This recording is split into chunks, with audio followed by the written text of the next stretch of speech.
everyone else going. So let's talk about episode 13. And I also want to combine episode 14 in this one too a little bit, just because episode 14, that is probably the most hyped episode. And also as a reminder, after next week's episode, I believe there's a break. So we're not going to have episode 15 the week after, but it's the week after that. I think it's a 2-week break. So after this Sunday's episode, which is the 23rd of May, I believe, there's no episode on May 30th, but I think it's the week after. So it's like June 6th and then June 13th, I believe. I know there's 2 episodes in June, so I think that makes sense. I'm pretty sure I'm right on that, but you might want to go and confirm. And I'm a little curious. I mean, maybe there's already an explanation as to why there's a break in between episode 14 and 15, but maybe it's because episode 14 does end on some type of cliffhanger, and so it makes sense to split those episodes up there, because it could be explained as just like they needed more time to work on these episodes, because that's obviously a legit excuse too, like, or not excuse, but a legit reason. Like, if you can't have the episode out by a certain day, like extend it a week or whatever, push it off a week, and but you also want to have a flow throughout the episodes, and so you want to have a natural break somewhere. And I think having this break after episode 14 does hint that, I'm not saying it hints at Madison's return or anything like that. It could possibly be that, but it for sure says that episode 15 and 16 need to be seen together. You can't postpone that any longer. And to be honest, I actually don't think Madison's going to be in episode 14. I don't actually think she's going to, but I do think there's a possibility that she's going to be revealed to be alive. Whoever Alicia runs into and talks to here in the scene, and we'll talk about that near the end of the video, they have information on Madison and they know that she survived. They never found the body, or they're this and that. And so that's going to confirm to Alicia that she's still out there. Because I don't know if they got Kim Dickens to come back for this season, maybe, but I haven't heard anything. And I don't know if it was entirely possible. And I just don't see it realistically happening. You know what I mean? Like, I just don't realistically see Madison coming back in this Sunday's episode. Maybe. I mean, everyone's going to find out Thursday whether or not you want to watch the episode or not, because there's going to be scenes out there and stuff. And so if there's a scene at the end where Alicia learns of Madison's fate or what have you, it's going to be all over the internet. So yeah, but let's talk about episode 13. So before we go any further, I do have to warn you for spoilers for last night's episode. And as always, if you are new here, make sure to hit the subscribe button down below and leave a like, because, I mean, I guess hit thumbs up if you've liked the video. I also have a new Twitter if you're interested. The link for it should be down below. But let's jump into episode 13 here. And we get the introduction of John Dorie Sr., which I do want to say that is absolutely amazing. Like, I was very much blown away by the fact that John Dorie Sr. is now a part of the show. Like, we never really had that before, where a character came in, was like the main character. We don't really know anything about their parents and stuff like that. And then that character dies, who's like a main character. And then their parent comes in. It's weird. And he's immediately pretty likable. There's little sides to him that make you not like him. But again, the character is very complex. Like, I found myself overall liking him a lot. I think where I have issues with him is just the fact that he left his son. That is, like, for me personally, I can never do that. And so the fact that he did that, and also the fact that he never came back at all, never really cared to, a lot of that is just like, I don't know. It's hard to like someone like that. It really is. And that might be more of a personal thing for me, but it is really hard. But nonetheless, his charisma and the emotions you see in him, he's very captivating, and he's going to be a very dominant force, I would say, on the show. Like, it depends on how long he's going to stay on the show, but he's going to be a very dominant character, I would say, because his charisma, his stage presence, I guess you could say, on this show is pretty big. When at the end there, where he goes to talk to Morgan, I was like, oh my God, he's the perfect character to take John's place. Because once John was gone, like, you have to fill that void somehow. This guy's perfect. Like, every time you see him on screen, you're going to think he's John Dorie Sr., he's John's father. And I like him a little bit more than John, in the sense that he really will speak his mind. John was stubborn, but he was also a nice guy. John Dorie Sr., he's a nice guy, but not really. Like, he will speak his mind. He's going to do whatever the hell he needs to do. And I kind of like that dynamic between, like, him and Morgan. And I really can't wait to see how it's going to work out. His relationship with June so far has been pretty rocky, but at the end, obviously, they do kind of, like, they are the only family they really have. And John Dorie Sr. actually said that, which was kind of cool. And no, I don't think they're going to get together. It's not going to be a thing. I've been seeing a few comments about that, but no, I think June is going to be more like a daughter to John Dorie, obviously. And I think they're going to have that type of a relationship. And June, through John Dorie Sr., is going to learn more about, her husband, John, and what he was like as a kid and etc. Now, with John Dorie Sr.'s introduction onto the show, we do have our setup now for the final few episodes of the season.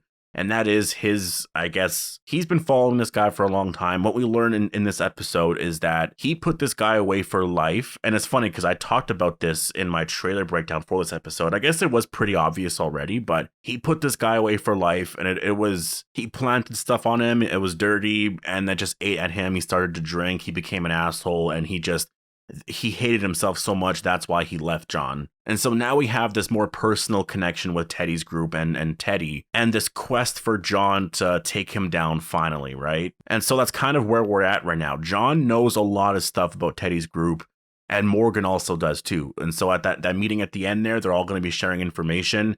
That's going to be scary for Teddy's group. I think the only chance that they have really in beating Teddy's group is the fact that John and Morgan are now together, sharing information, and they're going to know a lot about these people. Alicia's not back yet, so that's a little worrisome, and I imagine all of them are worried about it. Episode 13 was kind of like this spin-off-ish episode, you know what I mean? Like, it didn't further the plot in terms of how they're going to attack Teddy and going to try to find those keys. You do have John Dorie Sr., who is a crucial element to that. And also, this Sunday's episode, which is going to do that, and we have Alicia there, it is overall building up the story. Like, that's the way I've seen Fear the Walking Dead progress slowly throughout the season anyways, is they'll progress the story a little bit, they'll move it like an inch or 2 inches, and then they kind of like fill it up with a bunch of stuff to like give that plot more weight, and you know what I mean? And then afterwards, they'll go up a little bit more, and then they kind of fill in some missing pieces here and there, and I think that's what they're doing really well right now. We are getting a lot of very character-driven episodes right now where we learn a lot about John Dorie Sr., a lot about Grace, a lot about Daniel, a lot about Alicia, and in every episode, they just move the dial a little bit more, and they're not ignoring characters, and that's very crucial. And I think episode 13 was just more evidence as to why this season has just been really good. Honestly, my prediction for the remainder of the season is in episode 14, we're going to see Alicia and this group. We're going to learn maybe of Madison's survival, potentially not. We might see Walker and etc. That'd be really cool. In episode 15, they're going to chase down Teddy's group, and that's going to be really exciting. And again, we've already built up so much hype for this moment. So in episode 15, to actually see that play out, I'm just excited. I can't wait. I think the nuke is going to go off. That's my prediction. I do think it's going to go off. It could happen in this episode. And then in the finale, we're going to see what happens here. It's going to happen in one of the 2 episodes for sure. Like, I just don't see a situation in which they don't turn that nuke off. I don't know if it means that Teddy is going to survive for season 7. It is possible that they kill him off, right? Like, maybe their goal is just to set off this nuke, and so they're gone. The nuke is set off, and now it's just, what the hell do we do now? And so in season 7, it's just going to be a different story type thing. And now that this place is consumed with radiation, can we even live here now? Because probably not. Is that where the CRM come in? Because Althea's still gone with the CRM. She's trying to find Isabel. We're supposed to pick up with her again this season. Like the showrunner said that they're not going to give it away as to when or anything like that, but we are going to pick up with her very soon. We only have 3 more episodes left, so that's coming soon, right? And so to jump into my predictions for episode 14, I want to talk about episode 14 in a separate video, but I'm going to combine the opening minutes and all the other teasers that we got in that. In this one here, I want to talk about the general trailer a little bit, at least 2 aspects to it. One, who does Alicia see? If it was Madison, it was like she wouldn't have that reaction. Her reaction was like, is that you? Like, it was like a friend or someone she knew. If that was her mom, I think she would have broke down right there. She would have maybe fainted or something. Like, I don't think that was her mom. I think it's potentially Walker or someone else from season 3. Like, I think that's who it's going to be. And I don't know what these characters are going to be like now. Maybe they joined Teddy's group, right? So we'll have to wait and see. But I think that's where we could learn more information about Madison. Or maybe there were characters from the stadium that we haven't seen yet. We do also see Teddy giving Riley, I believe his name is, the key. So that's scary. So you know that they are setting up to going over there. And it is going to be this big race. It's going to be nuts. Morgan's going to have to try and get there very fast and prevent them from actually using those keys. I don't know how successful they are going to be, and I don't really know what they should do. I mean, I guess the best thing to do is just to grab the keys and somehow chuck them into the water or what have you. But that's also kind of my whole thing with this too is, and maybe I don't understand how this all works, but like, why couldn't they do anything else to detonate those nukes? Why do they need the keys specifically? Like, what if you just like dropped a huge, I don't even know, just tried to explode that thing from the outside? Wouldn't it go off in some way? Maybe that's the purpose of the keys. I have no idea, but I have a feeling that the keys in some sense won't really matter by the time we get to 15 and 16, that like they're putting so much focus on it, but there's going to be something about it that like I'm just trying to think of how this is all going to play out, and they do just need to get one of those keys. It does suck that Morgan was kind of forced to give him that key, but like, what was he going to do? He was going to kill Grace, right? But it's going to get really nuts over the next few weeks. I mean, the Fear the Walking Dead is building up to something very big, and I'm hoping that it does pay off. Like, I'm very excited. I want to see a nuke go off. Like, I really do. I think that'd be really cool. And it's not like my expectation, because that is my general prediction for, like, first of all, I'll say that. But I also do have this expectation that, like, they most likely won't do that, because I don't know what that would be like budget-wise to do something like that. And then you also got to go into, like, how does this affect the area? Unless maybe that's their plan. After this, whatever happens here, they leave the area, go back to the baseball stadium where Madison died, and maybe that's their actual plan here. I think it's possible. I don't know. But post all your thoughts down below. Hope you guys all enjoyed the video, and I'll see you guys in the next one.